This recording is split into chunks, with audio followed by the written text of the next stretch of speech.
സുൽത്താനേറ്റിലേക്ക് വരുന്ന വിദേശികൾക്ക് cultural visa അവതരിപ്പിച്ച് ഒമാൻ. സാംസ്കാരികമായ സന്ദർശനങ്ങൾക്കായി ഒമാനിലെത്തുന്ന വിദേശികൾക്കായാണ് executive regulations of the foreigners residency നിയമത്തിൽ ഭേദഗതി വരുത്തി പുതിയ വിസ നിയമം കൊണ്ടുവന്നത്. ധനകാര്യ മന്ത്രാലയത്തിന്റെ അനുമതി ലഭിച്ച ഭേദഗതി നിയമം ഗസറ്റിൽ പ്രസിദ്ധീകരിക്കുന്നതോടെ നിലവിൽ വരും.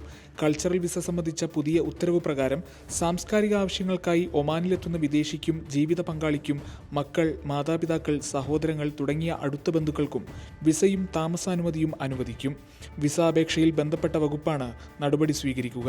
സാംസ്കാരിക ആവശ്യങ്ങൾക്കായി വരുന്ന വിദേശിയുടെ ഉത്തരവാദിത്തത്തിലായിരിക്കും വിസ താമസാനുമതി നൽകുക.